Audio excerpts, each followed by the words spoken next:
චුට්ටක් පේනවා. අද දවසේ ඒ මේ පේන්නේ නැහැ. කර්මදානමය මහපුණ්‍ය කර්මය සඳහා පරිසරයේ සම්සෝදානම් වී ඇති ආදාවුපත කෝංගසන්දිය ශ්‍රී මේඝවනාරාම විහාරීය විහාරාධීශ්වර ගරු කටයුතු මා සත්සන් සහෝදර පිරිවෙන් ඉංග්‍රීසි ආචාර්ය අපේ හඳුරන වහන්සේ එවැගේම මේ අවස්ථාවට මේ වේදිකාවට වැඩමවන්නට නොහැකි වුණා. මේ වෙලාවේ වැඩමුවා විහාරීය පරිසරය තුල වැඩ වාසය කරන අති ගෞරවනීය අධිකරණ සංඝනායක අපේ නායක හඳුරන වහන්සේ එවැගේම ප්‍රාදේශීය වශයෙන් මේ අවස්ථාවට වැඩමව වැඩ සිටින ගෞරවනීය මහසගරුවනීන් අවසරයි. අද දවසේ මේ උතුම් දානමය මහා පුණ්‍ය කර්මය කරන්නට වීර්යය, ශක්තිය, සතුට, උවමනාව, සත් ආකල්පය එවැගේම බුද්ධිය පහළ වෙච්ච මේ ප්‍රදේශයේ මෞඛ්‍යයන්ගේ දරුවන් මේ පුතාලා පිටුවාගෙන තියෙන මිහිඳු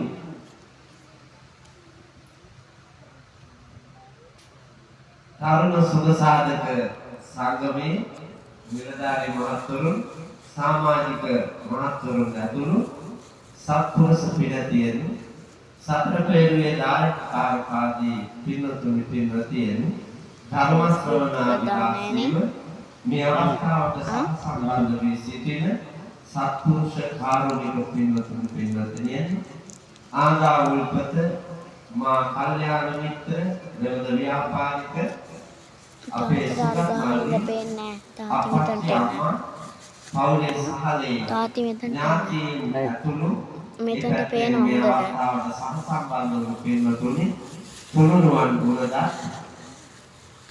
සත්පුරුෂ පින්වතුනි පින්වතිය ලෝතර සතාගත බුදුරජාණන් වහන්සේ දේශනා කොට වදාළ උතුම් නිර්මල දර්ශනය සත්‍ය වූම ධර්ම කාරණා කීපයක් නැවත වතාවක් මේ ජීවිත ගමනේදී ශ්‍රවණය කාරණය කරගෙන ජීවිතය නිවැරදි කරගෙන යහපත් ගමනක් යන්නට මෙලදාගෙන වෙලා. පිරිමින්ට වැඩියෙන් බැලලා ගෑනුන්ට අඩුවෙන් බලින්නවත් ගෑනුන්ට වැඩියෙන් බැලලා පිරිමින්ට වැඩියෙන් බලින්නවා අඩුවෙන් බලින්නවා නෙමෙයි යාවේ. ඒකෙන්ම තේරෙනවානේ ගෑනුන්ගේ තියෙන අඩුව. ඒකෙන්ම තේරෙනවානේ අඩුව. මේ ධර්ම දේශනාවකට කියන්නේ මොනවාදයි කියා හොඳ අවබෝධයකින් ඉඳලා කුරු තමන් ගන්න මොනවටද? මම මේ ධර්ම දේශනාවේ කියනවා උපාලිකෝවේ යන ගෑනු මහ බාලම జాතියක් අපායේ උපදින්නේ. කියපුවාම එකියෙකුට කුලප් වෙන්න තියෙන උවමනාව මොකක්ද? තමන් එහෙම නැත්තම් පත්තිනියන් වගේ නංගි වාගේ ඉන්නවා නම් උන්ට ආඩම්බර වෙන්න එපායි. මං එහෙම නෑ කියලා. මං එහෙම නෑ කියලා උන්ට ආඩම්බර වෙන්න ඕනේ. මං ජසෝදරා කුල පරම්පරාවේ බෝසත් උත්තම ගති කුල තිබුණු මේ ශ්‍රී ලංකාවේ හිටපු පත්තිනියන් වාගේ කුල පරම්පරාවේ බෝසත් චරිතයක් මට තියෙන්නේ. පිරිමි සිද්ධාර්ථ බෝසත් පරපුරේ කියලා ඔබට සතුට වෙන්න පුළුවන් වෙනවා.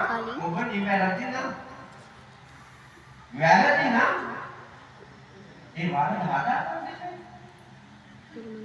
ඒ වරද හදාගන්න. හෙළුවේ යන්නේ කොහොමද නෑ කිව්වහම හෙළුවේ යන්නේ නිකායේ රෙදි අරගෙන යන අයට ගායක් දෙන්න වැඩක් නැහැ. එන්න බණනකොට සිහියෙන් අහුවොත් හොඳයි. එහෙම නැත්නම් හැමදාම මේ මෝඩ සමාජයේ මීහරකෙක් වගේ නේද මැරෙන්න වෙනවා. ඒ මැරිලා ගිහින් නැවතත් උපදින්නේ එහෙමත් මොලයක් නැති නරකාදී දැනෙනවා. පින්නතුනි ලෝතුරා තථාගත බුදුරජාණන් වහන්සේ බ්‍රාහ්මණයෙකුට කියනවා බල්ලන් යන්නේ බැල්ලියන් කරා පමණයි. බල්ලයන් බැල්ලියන් කරා පමණයි. බමුණා එසේ නොවේ. බමුණෝ එසේ නොවේ. බමුණු කියන්නේ තම පරපුරේ උගාවටත් යනවා අනිත් උගාවටත් යනවා. ඒක බල්ලාටත් වඩා පහත් බල්ලෙක් බමුණා කියලා බුදුරජාණන් වහන්සේ අනුදැනවදා. හැබැයි මේ පණහක් බමුණෝ නිත්‍යාත්මික භාවයෙන් අතමිදිලා සම්‍යක් දෘෂ්ටිය දැරීලා සෝවාන් සකෘදාගාමී අනාගාමී අරහත් මාර්ගඵල පිළිවෙලින් අමා නිවනින් සැනසෙනවා. නමුත් මාන්නය තියාගෙන අහංකාරකම තියාගෙන උද්ධච්චකමට ධර්මයේ ග්‍රහණය කරගන්න බෑ. සංසුන් කීකල් කැම්ප සීලාදී ගුණ ඇති හික්මුණු කෙනෙකුට දිනතුන් මොන තරම් දොස්කින්වත් ඒ බඳුනක් පුළුවන්. දැන් ඔබ අන්තර්ජාලයේ බැලුවොත් මට දැනලා දාලා තියෙනවා පුදුම විදියට. අන්තර්ජාලයේ මට දැනලා දාලා තියෙනවා ගොඩාක් ඒවා. මම ඒවට උත්තර දෙන්නේ නැහැ. ඇයි දැන්නේ කියලා අහන්නේ නැහැ. දැනුම්කට මොකද වෙන්නේ කියලා කියන්නේ නැහැ. මම දන්නවනේ මං ගැන. මම දේශනා කරනු ලබන්නේ ලෝතුරා බුදුරජාණන් වහන්සේ දේශනා කොට වදාළ සත්‍යම පමණයි. ඒ සත්‍ය විග්‍රහ කරන්නට වර්තමානයේ ඔබ අහකරනාසාදී ඉන්ද්‍රියයන් ගැටෙන මේ ලෝකයේ තියෙන උදාහරණ මම පාවිච්චි කරනවා. ඒවා පාවිච්චි කරන්න හේතුව තමයි යටගිය දවස වර්ණස් නෝර බ්‍රහ්මදත්තන පද්‍යම කෙනෙකු රාජ්‍ය කරන කල්හි කියලා කිව්වාට උඹලා දන්නේ යටගිය දවස ඉන්දියාවේ ඒ එක්තර ඉතිහාසයක් උඹලා දන්නේ බ්‍රහ්මදත්ත දන්නේ නැහැ. උඹලා දන්නේ අනුර කුමාර දිසානායක මහින්ද රාජපක්ෂ මෛත්‍රීපාල සිරිසේන මේ වගේ ජනාධිපතිවරු ජනාධිපතිකම් කරපු මේ රටේ දන්නේ.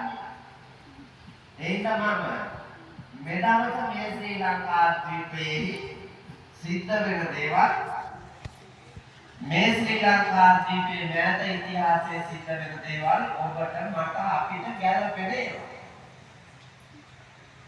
ඒ උදාහරණ පාදක කරගෙන ලෞතර බුදුරජාණන් වහන්සේ පෙන්වා වදාළ ඕනෑම ගැඹුරු ධර්ම කාරණාවක් මම විග්‍රහ කරලා ඔබට පහදලා දෙන්න මහන්සි ගන්නවා. එහෙනම් හිත කය වචනේ කියන ත්‍රිවිධ ద్వාරයෙන් සම්බර කරගෙන මනමින් මේ ධර්ම කාරණාවන් සුණාත ධාරේත චරාත ධම්මෝ හොඳට අහලා අවබෝධ කරගෙන ඒ අවබෝධිත ධර්මයේ මත ක්‍රියා කරන්න මහන්සි ගන්න. අපි පින්වතුනි මෙච්චර පව කරන්නේ අපිට ධර්මඥානය නැති හින්දා. අවබෝධය නැති හින්දා. මම ඒ නිසාමයි අද මේ මාතෘකාව ලැබුවේ. මේ ඉන්න කවුරුවත්ම අපහාමුදුනේ සුද්ධ බෞද්ධ නැවෙද. ඔය පූජාට දාලා මට ගෑනු. ඔවස් දෙක්කිවා මට දුකක් දෙනවා. ගෑනු නැත්තම් පන්සල් නැහැ කියලා කිව්වා වාගේම දැනුනේ.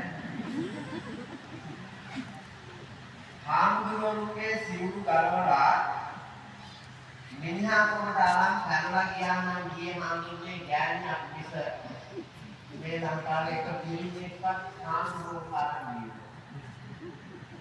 ඔව්. එහෙනම් කවුරු අකමැතිලා මේ සමාජයේ ඉන්නවා. කිසි මානවයෙකුගේ වාරුයි. දන් දෙන්න අයත් ඉන්නවා, සීලන් දෙන්න අයත් ඉන්නවා, සීකත් කරනවා. ඔය ඔක්කොම උඩ පැනිලි මිනිහා ඉන්න හින්දා. නැත්තම් මේ ඉඩක වලුන පැනිලා. නාබල කඳුරන තරම කඳුරන දීලා ඇට කඩාගෙන නෙවුනේ. ඈ? මේ දෙන්නේ නෙමෙයි කඳුරන තරම කඳුරන. ඒගොල්ලෝ කොහෙද ඉඳලා අර කරේ ඉඳලා ඇවිල්ලා මේ ඉරාක පාරාන කියන මොන තමයි ඔක්කොම. මම තමයි ඔක්කොම. බලන්න එපා යෝගේ අභ්‍යන්තරික අතුම බලන්න එපා. අඩුම තරමේ ඔබ අම්මා වෙලා ඉන්නේ ඔය ඔබ ළඟ ඉන්න මිනිහා ඉන්න. නැත්නම් ඔබට අම්මා කියන එකක් නෑ. ඔබට දරුවෝත් නෑ. පිරිමියෙක් තමයි ඔය ඔක්කොම ගුණ දෙන්නේ. යහනියෙකුට ගෙදර බුදු අම්මා කියන පදවිය පිරිනමන්නේ පිරිමියෙක්. රූපාචාර්ය මුල්ම ගුරු මාතාව කියන උතුම් පදවිය දෙන්නේ පිරිමියෙක්. නොපෙනෙන දෙවියන් වැන්දේ ඇයි ඔබ නිවසේ දෙවියන් අම්මා. දේවත්වයේ කියන්නේ වෙන්නේ ජීවයේ උල්පට අම්මා. ඔය උදාර පුණ්‍යවන්ත වන්දනීය ගුණ සියල්ලම පිරිනමන උත්තමයා. පස්සේ කුවිලා එකක් දෙකක් තැළුවා. මොකදම? මොකදම? දෙකක් අයින් කරන්න එපා කවදාවත්. මේ වෙන සංස්කෘතියේ ලෝතුරා තථාගත අමාමෑණී බුදුරජාණන් වහන්සේගේ ශ්‍රී සම්බුද්ධ රාජ්‍ය මේකේ පිහිටෙව්වට පස්සේ ඒ බුදුදහමට අනුව හදපු සංස්කෘතියේ පින්වතුනි නෙවෙලන්කේ හැදුණු වැඩුණු කවුරු සමාජයේ තමන්ගේ ස්වාමීන්වහන්සේට වන්දනා කරන ගෞරව කරන උත්තම චරිතයක් හැටියට තමයි කියන්නේ. ඒ කියන්නේ ගෑණි 16ක් වෙන්න ඕනේ කියන එක නෙමෙයි. ගෑණි වහලියක් වෙන්න ඕනේ කියන එක නෙමෙයි. ඒක තමයි මේ සමාජයේ පැවැත්ම සඳහා තියෙන අභිමානය. ඒවා අපිට තියෙන්න ඕනේ. ඒවා නැති වුණොත් විනාශ වෙනවා. ඒ කුල සිරි සත් ආකාර අපි ළඟ ගොඩනගාගෙන යහපත් ධර්මයක් යනවා. ඒකට සම්මා දිට්ඨිය ඕනේ. අපේ හාමුදුරනේ මේ ඉන්න කාටවත් සම්මා දිට්ඨිය නැහැ. සම්මා දිට්ඨිය කියන්නේ අපි දෙන්නට නෑ. ඈ? සම්මා දිට්ඨිය කියන්නේ සෝපාසනවල පාසලයලා පෙරවල පොතේ තියෙනවා නෝනල. මොකක්ද සාමාන්‍ය කියන්නේ? නෝනලා ඈත වැඩි මේ වස්තු වලින් දැන්. මුතු ආහාරයෙන් තියන්නේ. සාතකවර කායිකානික කුරු ඔක්කොම දිහා බලලා මට කියා ගන්න. මුතුව ළඟින් තිබ්බනම් තමයි මේ දැන් දුර වැඩි. වෙනදන් සම්මා දිට්ඨිය කියලා කියන්නේ යහපත් දැකීම. යහපත් දැකීම. මොනවද යහපත් දැකීම? හරි දේ හරි විදියටම දැක්කා. හොඳ දේ හොඳයි කියලාම දැක්කා. නීතිය විදියටම අනුගමනය කළා දැක්කා. සත් ආකල්ප සත් ධර්ම ඒ විදියටම අවබෝධයෙන් දැකලා පැහැදිලි සිතින් ජීවිතයට එකතු කරගත් අය සම්මා දිට්ඨියේ යුක්තයි. දැන් මෙතන ඉන්නේ සියලුම දෙනා පාහේ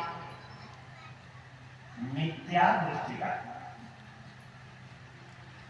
වැරදි දැකීමකින් යුක්තයි. වැරදි දැකීම කියන්නේ මොකක්ද? වැරදි දැකීම කියන්නේ හරි දේ වැරදි කියලා දකිනවා. හොඳ දේ නරකයි කියලා දකිනවා. නීතිය අනීතිකයි කියලා දකිනවා. සත්පුරුෂ දේ අසත්පුරුෂයි කියලා දකිනවා. මේ විදිහට පෙන්නතුනේ හොඳ නරක දෙක බේරා ගැනීමට නොහැකිව හොඳ දේ නරකයි කියලා දකින, නරක දේ හොඳයි කියලා දකින, සත්‍ය අසත්‍යයි කියලා දකින, අසත්‍ය සත්‍ය ලෙස දකින මේ දැකීමට කියනවා මිත්‍යා දෘෂ්ටි. උදාහරණයක් කියන්නම්. බෞද්ධ දර්ශනයට අනුව ලෝක විද්‍යාවන්ට අනුව ඒ වගේම සෞඛ්‍ය විද්‍යාවට සමාජ විද්‍යාවට අනුව කිරි බොන එකද වඩා උතුම් අරක්කු බොන එකද? ඔය දෙකෙන් වඩා උතුම් කෝකද?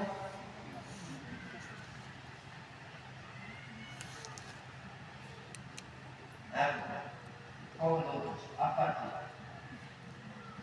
කිරි බොන එකද උතුම් අරක්කු බොන එකද?